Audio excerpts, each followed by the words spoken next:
আসসালামু আলাইকুম সম্মানিত ভিউয়ার্স, এসটি ফার্নিচারের পক্ষ থেকে জানাচ্ছি শুভেচ্ছা। আজকে আমি আপনাদেরকে দেখাবো গ্লাস রিডিং। এটা 2 ফিট 3 ফিট এবং এটার উচ্চতা আছে 6 ফিট। এটা অনেকে 3 ইন 1 টেবিলও বলে থাকে। এটা উপরে আপনারা পেয়ে যাচ্ছেন বুকসেল গ্লাস করা এবং নিচে আপনারা পেয়ে যাচ্ছেন কম্পিউটার টেবিল এবং রিডিং টেবিল ব্যবহারের সুবিধা। এখানে কিপ্যাড থাকতেছে, এখানে একটা ডয়ার থাকতেছে, ডয়ারের লকও থাকতেছে। আপনারা চাইলে আমাদের কাছ থেকে এই টেবিলটি সারা বাংলাদেশ থানা পর্যায় পর্যন্ত ডেলিভারি নিতে পারবেন।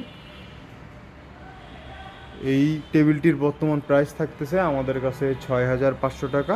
অনলাইন অর্ডার অথবা শোরুম ভিজিট করলে পাচ্ছেন 1,000 টাকা ডিসকাউন্ট। শুধুমাত্র 5,500 টাকায় আপনারা এই গ্লাস রিংটি আমাদের কাছ থেকে নিতে পারবেন। অর্ডার করতে অথবা বিস্তারিত জানতে আমাদের স্ক্রিনে দেওয়া নাম্বারটিতে যোগাযোগ করুন অথবা আমাদের শোরুম ভিজিট করুন। আমাদের শোরুমটির ঠিকানা ঢাকা মিরপুর 10 কাজীপাড়া বাসস্ট্যান্ড, মেট্রো রেলের 288 নম্বর প্লারের পূর্ব পাশে এসটি ফার্নিচার।